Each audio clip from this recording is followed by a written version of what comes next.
good morning. We're in Tish's kitchen. This is Prayers of the Day in Tish's kitchen. And Tish is behind this screen. And if she feels so drawn to, she will speak. See, I was trying to get her to do that. She spoke. Where's the camera? Camera's right there. So we look at the camera for when you do decide to be on screen. Camera's right there, like that. When we look at the camera, people feel that. Tish gave me a gift the other day. It says alive. And Came from Africa, from Come Elias. from Africa. from who? Eliasu. Eliasu is who? A boy I take care of, and he makes them. And he's all the way in Africa. How long have you been taking care of him? He's in Ghana.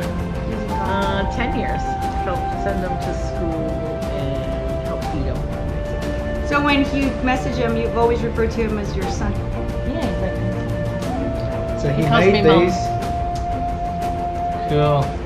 Feel it. Alive. Also, I'm going to be reading all of the things. Some of us are audio and visual learners, like me and Tish. Other people are able to process more audibly. So to be fair to Damien, who's an audible learner, I'm going to be reading these. And if you feel like reading, this is the book Malia gave me. So you want to look at August 17th. If you feel like reading August 17th first, it's really short. Jesus Calling. Tish? Sure. Okay, cool. Oh no, it already has a thingy. Oh. It's set and ready to go. So this is Jesus Calling by Mrs. Tish. Houston, Rose, go ma'am. Find in me in the midst of the maelstrom. Sometimes events whirl around you so quickly they become a blur. Whisper my name in recognition that I am still with you. Without skipping a beat in the activities that occupy you, you find strength and peace through praying my name. Later, when the happenings have run their course, you can talk with me more fully. Accept each day just as it comes to you. Do not waste your time and energy wishing for a different set of circumstances. Instead, trust me enough to yield to my design and purposes. Remember that nothing can separate you from my loving presence.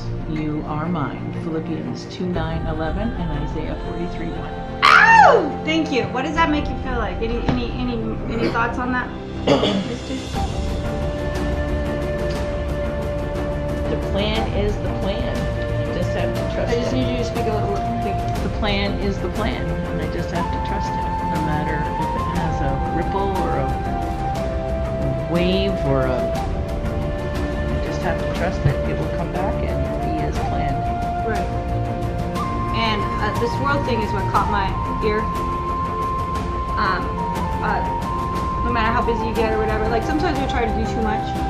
Like yesterday I was supposed to go visit some friends in Raven Rock, then go visit some friends over at 3 Points, and then I was supposed to like pay back my friend Jamie, and I was like, and in the midst of all this transition and being in different place and different vibes and all the awesomeness that we're doing, and just a regular day of work and play and fellowship, I forgot all sorts of things, and I went into condemnation about it, and then for a second there, because I'm like, how did I, how can I not handle all the things I want to handle, and yet all I had to do was rest in the moment that I was in, and had a beautiful evening. We chopped. We were on this counter chopping. It was 4 of us chopping a bunch of freaking awesomeness to make. What was it, Tish? Peach salsa. Peach salsa. And so and we just rested in that moment and that sort of fellowship and beauty. And then this morning when I remembered, I didn't even pay Jamie back and all this other stuff. And then it was like by the time I just rested in the prayer, and he said, well, Dad's gonna figure it out. He knew my intent was not ill. I just got caught up with too much going, and what I'm doing is all groovy. So there's nothing is effed here, man. Nothing is effed here. So right out I got out of that shower, Gracie was able to be like, oh, if you help me out with this, I'll help you out with that. I can pay Jamie off and da da da da. And then you opened up the house for some of our friends to visit, and they're happy about it. So it's like all things will work out once we continue through our day in good intent and not fall into like condemnation because my intent was right. I just over committed. or whatever, or the day just led to a different thing. So that's what brought to mind when you were talking about your day spinning around you. It's just stay in prayer, stay in, and what does that mean? Also, stay in grace. Like, oh my gosh, what a wonderful moment I'm in right now. Do I need to really escape out of it to accommodate other things I feel I need to do? Or can I just really enjoy in this moment and start to learn not to promise things where I don't know where my day's going to lead? Some nice friend told me about that. I think it was you. Try not to make promises, right? Yeah, I'm practicing that myself, not making promises. Because why? Because every time I make an agreement or a promise, then the Spirit leads me elsewhere, and I'm like, damn, I shouldn't have said that, I shouldn't have done that, and then I'm in shame and guilt trying to work out, okay, I hope they don't hold an account on that. But it's not about them, it's about me not holding account on myself and not making those promises and being in the will of the Father, which is whatever direction and whatever purpose is played out for a reason. There's never not a reason for things not to happen or to happen. And so that's how I'm like, all right, so I've got to practice this shit. And that's cool, because we were talking about that this morning when you were saying, like, were certain experiences necessary? And Tish had some good stuff to say about it. It's like, was that all that energy invested in that necessary? And we talked about it because it's different points of view on that. Like, and I spoke about, like, when I first lived here, I was in a state of, oh my gosh, like, what am I even doing here? Like, how am I allowed here? Like, this is such a great family. I don't belong here. This isn't my family. They're so great, but they're not my family. You know, it was that state of, like, whatever. So when I left, it wasn't because they said, hey, Jeanette, get going. It was like, I left and ran to Hopi because I was like, I need to find my own place and my own spot, and I have no one now except the Father, and I'm going to go find my own, whatever the next thing is going to be, because, hi, Polly, because the love that I found here initially, I was like, I'm not worthy. It's not mine. And now, having spent all that experience, that a lot of people could say very realistically and matter of factly, well, yeah, well, that was a bit of a waste of time, was it? And yet, no. And I can only testify to that, because now that I am, for many, many, many reasons, and we all have our individual walk, I always stayed in grace because the Father always took such good care of me through it all. And of course, you learn through adversity. But the biggest thing for me in regards to that this morning, as that was revealed to me, is like, I'm back here and I'm like so happy to be home. And I recognized that when we were talking this morning, it's like, I'm happy to be home. Like, the people that I'm hanging out with here make me feel I can be myself, support me in myself, and it's easy as pie to do the same back to them. That's home. Home is where the heart is. So wherever your heart is, could be anywhere, as long as the people that are there love you, right? That's where you feel like your heart is. Where you can be yourself, where you can be accepted, where you can grow and be nourished and have enough. Because when you're in a place where you're in struggle, and yeah, it'll make you stronger. It'll make you stronger, and it'll make you more sovereign. But guys, it's so beautiful when, because it's the same house, it's the same family than a year ago. But now I'm like, I feel at home. I feel worthy. I accept that I'm in the same vibration now, here, where a year ago, a year and a half ago, however long it was ago that I first got here, I was like, I'm not worthy, I'm not worthy, I'm not worthy. Like, what can I do to you know, I better get out of here before they get sick of me. It was all this thing. And now it's like, I don't know, for whoever that may be out there, it's like, as you go through your struggle, just know that it may not make a lot of sense at the time. And some people may justifiably say, was that worth it, or was that a waste of time? It's like, it's always, if your intent is one to seek the Father, regardless of anything else. If your intent is to seek the Father, anything around it will be worked. 2 moments like I had this morning where we're like, I'm so glad to be home and to feel worthy to be here. Why? Because here I can just be Jeanette, and I'm accepted, and I'm supported, and I get to grow, and my existence here in this space is apparently is nourishing others that are here. How does it get better than that? That's family. That's family, guys. Seek it. Forgiveness just popped into my heart. So I was like just thinking about when I'm practicing not holding an account first on myself and forgiving myself, then practicing not holding on others. They're free to be at will, and if you don't hold, it helps me by practicing this within myself. It helps me see outwards that I have to allow the freedom of people's growth and change within themselves outwards, and any unexpected turns I can't hold an account because I'm practicing within myself not to hold an account. So you're forgiving in that sense. So when someone's trajectory changes and it's like, oh, but I was going to do this and they were going to do this and I was going to be over there and we were going to, and all these plans change, by practicing within myself helps me forgive and understand the truth of what's happening in that person, so there's no account held, and you just allow them to take their course and do whatever it is that the Father wills them in their heart, and then you can assist in that by prayer, love, sending frequencies. Just knowing this is becoming the frequency of love, so it's a beautiful thing. And that whole setting frequencies is also cutting cords. Another way of visually looking at it, energetically looking at it, just for who may understand it better that way. When you're sitting there and you have anxiety or something, like I did last night when I was like, oh, I was supposed to do this, and now I'm disappointing people, and now I'm an asshole. Like I was like, but I need to. Well, if instead I go into the happy place where the moment is peaceful, instead of anxiety that I'm sending out because I'm thinking about individuals, I'm sending out anxiety to them. How is that loving? And I'm destroying my peace in the process. So it's a lose-lose. What would be a win-win was going, hey, I'm going to send them literally, visually, I'm going to share this moment with them. I'm going to have a good moment. I'm going to share it with them like as if they were here with me. And if I'm feeling negative energy coming at me or confusing energy, I'm just gonna be like, what was it earlier?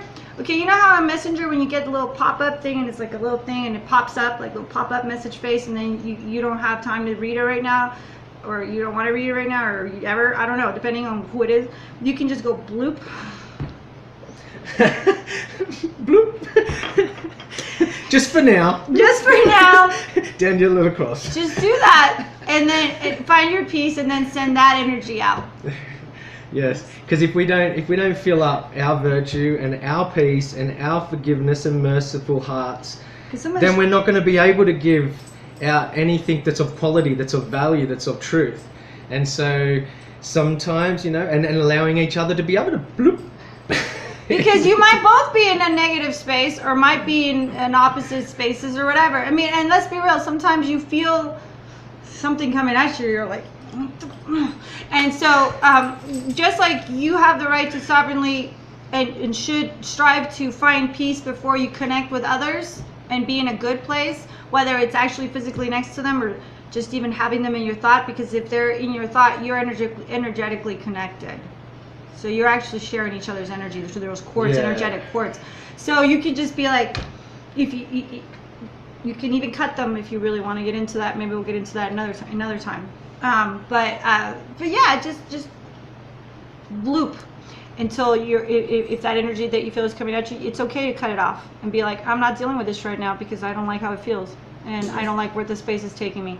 And then boom, when you're in a higher vibration or in a balanced place, what does that mean? When you're like, everything's cool, I'm actually living in the moment right now, so I can actually look at this person and deal with this person in the now, regardless of anything that happened in the past, anything you might be, your mind or your ideas, your assumptions might be thinking is happening.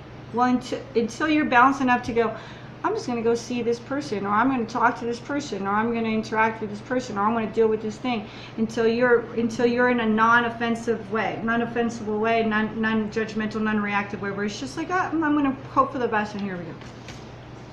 Hope that made sense. Now we're going to do August 17th. Are you discouraged or devoted?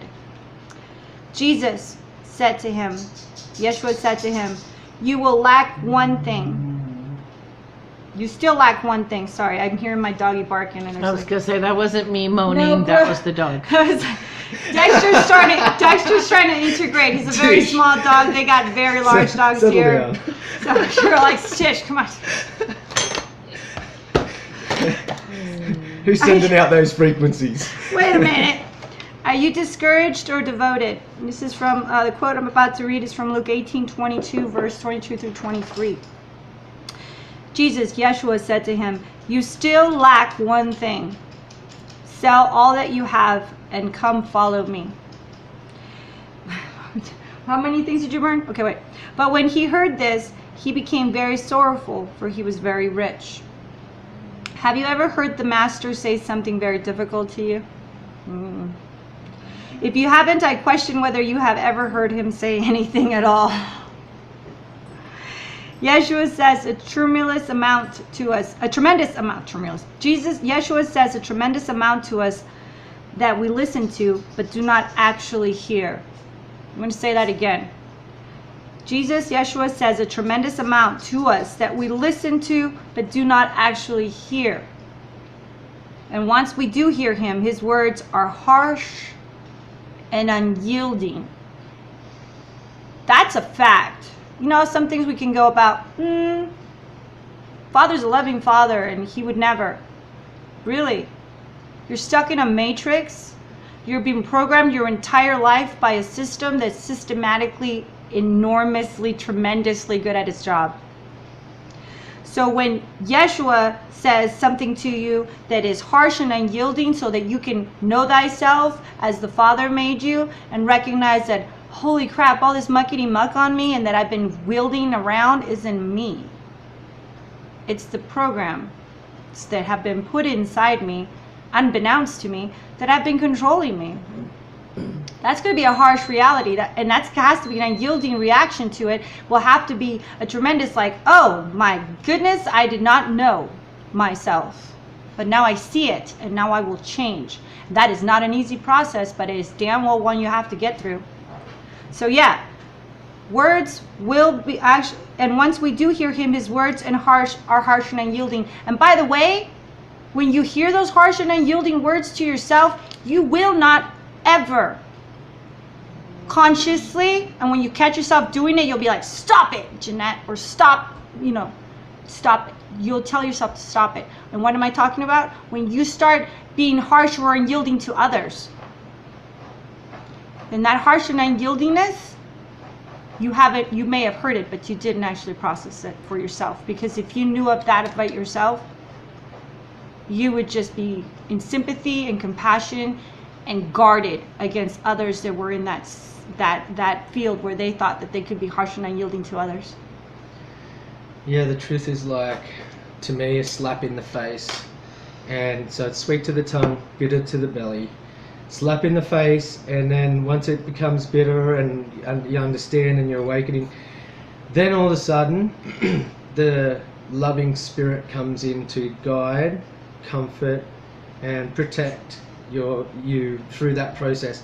And I find that in myself, or I find that the process is the conviction and understanding the conviction of the spirit when you're convicted, instead of trying to run from it or get rid of it. Oh, that's just too much for me. Just go into a place of rest, put it on a shelf, sit back, find some peace, and Hi, Mark. hey, Mark. Say hi to the peeps. Hey peeps. There we go. What's up? What's up? Yeah, so find some rest and allow that conviction to sink in and work it out what it is within yourself that makes you feel that way. And if it's a truth, it will stay. If it's not, it will just disappear. And so that's the same as giving each other that freedom to learn this in each other's space. And I see everything that Christ said that way, that you, I guess, described as like harsh, is that he is out of the system. So he knows what it takes and what he has to say to get you out of it. Thank you. That's why it's harsh, because he's Because it like, ain't gonna be easy. yeah, he's like, I could hold my hand out and you could maybe take my hand and I could guide you out, but that's not gonna That's work. not going to work for It's Not the gonna be myself. system. sustainable. It's what you he's said. teaching you to do it. The system is just what you said, really, really good at its job, and that's why it has to be it has to be a yank.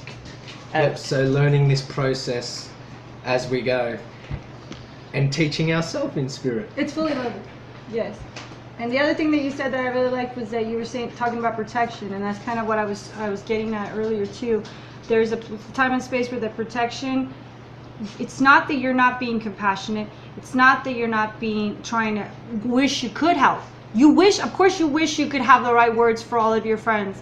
Of course you wish you could give them a written out plan. This is how you fix this, or this is how you're going to get to that place that you said you wanted to be, that you're striving to be, or you told me your heart, and I was like, okay, well, let me write it out here. You follow these directions and you're good. It's not how it works. In 5 easy steps. Yeah, that's not. Yeah, no, that's not how it works. That's not how it works. And so, and I think part of my issue is, one of the things that I'm recognizing is where I want to push myself in one direction and then things don't work out in that direction. And then I'm recognizing more and more now being around where I clearly was led to be at. Hey, you're supposed to be here doing your own sovereign journey. And all you can do sometimes is protect yourself. Not go against, not try to fix, not try to separate, not try to go in there and maybe fix it, but just be like, no, I'm good. I'm good here. My journey's good. My job is to continue on my sovereign journey, and that's all I have to worry about. And the Father is the one who will bring us all together as we should be, naturally and easily, and that's when we will be sharpening yourselves, not forcing it. When Father wills it, it's just so magical. It's just like, boom, how did this happen? How did we get here? How is everything working out? How is everybody getting along? We matched frequencies. His timing is always perfect. His timing Absolutely. My whole entire life, everything I would do, and I would think, oh, no, that's not right. My timing's, but, I'm going to do it. Nope, wrong. Every single time. Yeah. Every single time, his timing was perfect. Wasn't that And I was field wrong. thing? It was That's it, Dad. I was wrong.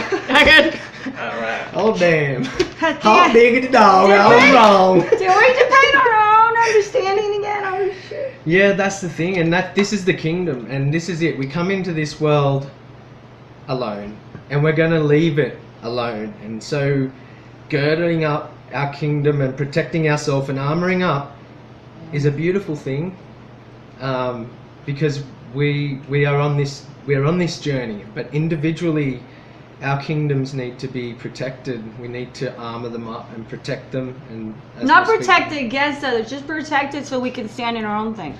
Yep, stand in our own truth and be in the attributes and the fruits of the Father or the fruits of the Spirit, and just do our best. Let's do our best. Can we just all do our best? Yeshua did not show the least concern that this rich young ruler should do what he told him, nor did Jesus make any attempt to keep this man with him. He simply said to him, sell all that you have and come follow me. Our Lord never pleaded with him. He never tried to lure him. He simply spoke the strictest words that human ears have ever heard and then left him alone. Whew. That speaks for itself. Powerful. That speaks for itself. Have I ever heard Yeshua say something difficult and then yielding to me? Raise your hand if the answer is yes. All hands raised. Even the pups raise their paws. Has he said something personally to me, which I have deliberated? Okay, what's this word? Deliberately. Yeah, deliberately. It looked funny. Do you guys ever do that? The ADHD in you or the Spanglish in you just goes, wait a minute, ¿qué es eso? No lo entiendo.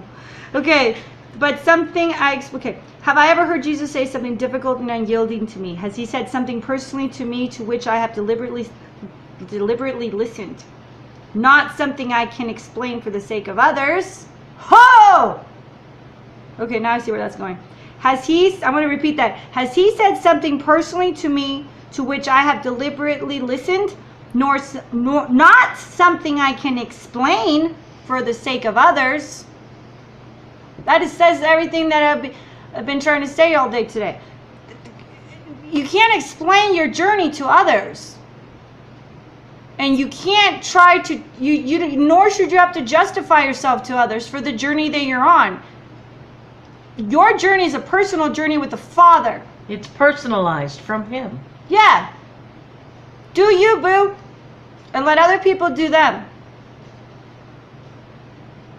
Not something I can explain for the sake of others, but something I have heard him say directly to me, question mark? So, I can explain for the sake of others, but something I have heard him say directly to me.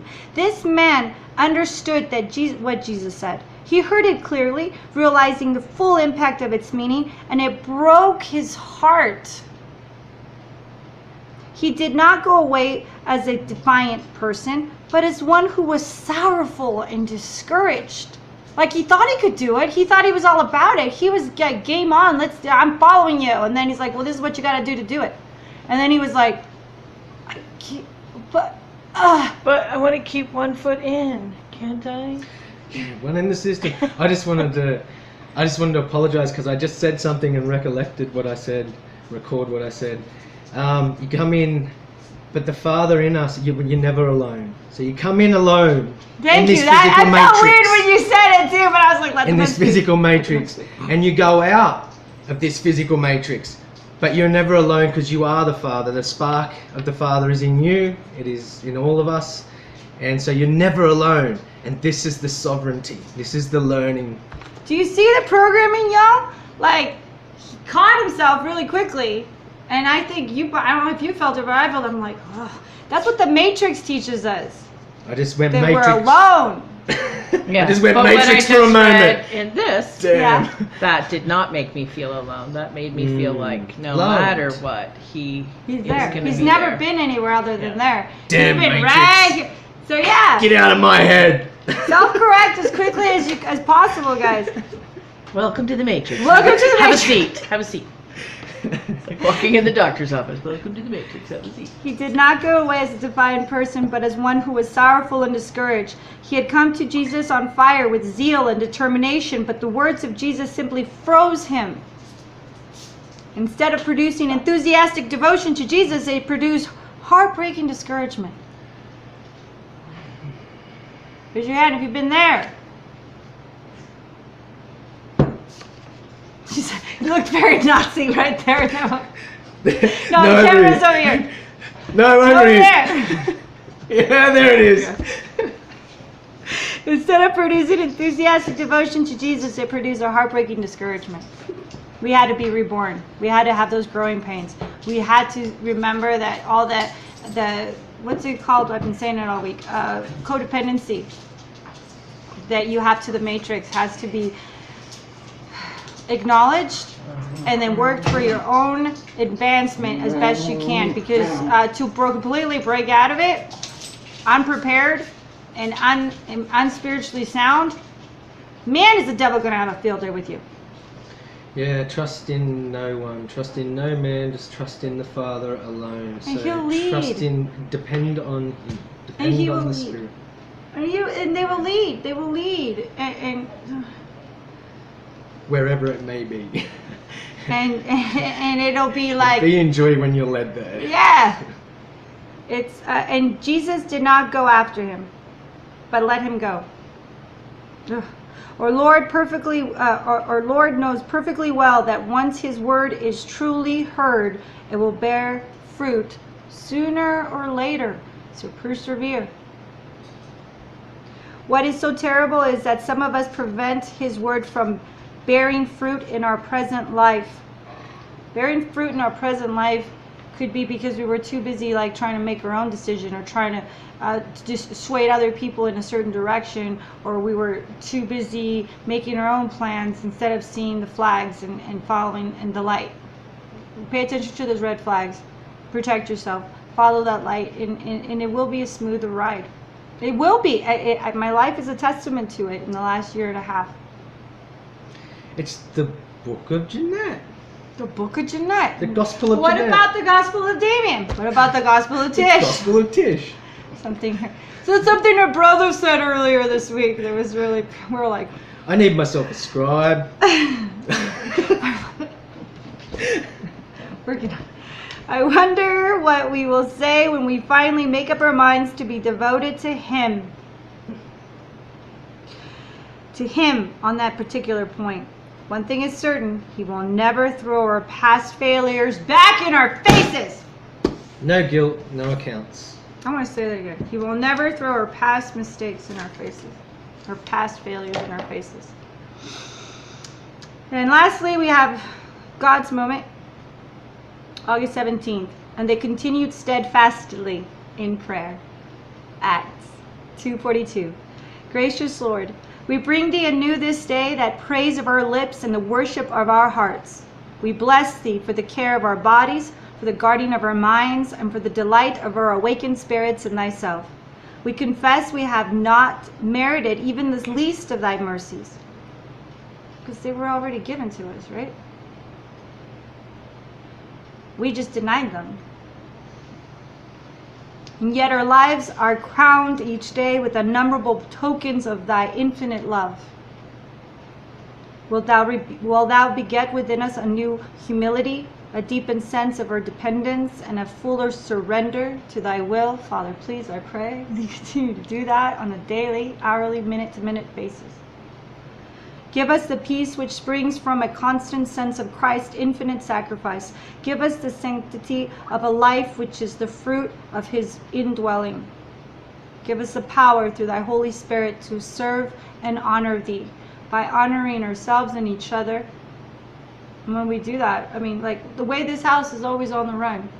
There's so many people here. You have such a beautiful big family. And we work together. We work together. And nobody has to be poking at anybody else to do it. We just naturally do our own thing, and it works out really good together. When you find those spaces, that's your grace. That's your rest. That's your live the abundant life. Don't let anybody in the rest of the world or your own guilt tripping make you want to walk away from that. And there is no leader, because everyone's working in sovereignty of themselves. So everybody's leading themselves, but with a giving hand and not letting this one know. And these are It is the owners of the property. That's where the saying came from, too many chiefs and none of Indians. Yeah, Well, too many the actual chessboards chief for and the boss. actual what would be the chief's wife? The chief and the chief wife. The chiefs of the house. Hefe. The jefes of the house, the bossmans of the house. Yeah. You guys are incredibly gracious. You, as long as we don't annoy them. And what would annoy them? What would annoy you? Yeah, they got guns over here. No, okay. Not like Australia. Welcome to Arizona. Lots of dogs, chickens. Lots of dogs and chickens. We gotta get more chickens. Help us to walk in the spirit of constant prayer, to increasingly delight in thy holy word, to love to love one another, and to have some part in bringing the light of the gospel to those in the darkness, which is our prayer here today. We've been having incredible conversations, and that's why I'm like, Tish, please come on board. Damien, please come on board. Because this is what we find in the fellowship that we have on the daily, and it's such a gift, and we accept it as such a gift that and I'm grateful that you all agreed to do these videos with me so that we could share that for the people out there that need confirmation or need just encouragement or need Plant to the seed, plant it will the seed. yield And fruit. allow the Father to grow it, Yeah. to water it. This Yeah. is our testimonies, right? This is This us is our doing our purpose job. right now and right here. Might be different in 10 minutes, but this is the purpose. But right now, For me, anyway. we're gonna be planting trees in a Right minute. here, Literally, right like 50 now. trees. Is there really 50 trees? Yeah. We're gonna be probably planting about that. 50 trees. We'll maybe do a video on that just because, I mean, come on, we're planting seeds? No, we're planting trees! Trees, man. Nearly No. full-grown trees. The holy word, to love one another and to have some part in bringing the light of the gospel to those in the darkness. In the midst of the confusion and the stress of earth, and we're going to give Mama a little less stress, Mama Gaia, because we're going to be planting some more trees for her. May our souls rest in thine own perfect calm, and may we be able to comfort those in trouble with the comfort wherewith we are comforted of God. So in other words, exactly what we just said. Share comfort with others, because it's been given to us. We ask all in Yeshua's name. Ow! And thank you, huge That was his name. Huge. Huge R. Monroe from New York, New York. Love you guys. Anybody want to say goodbye?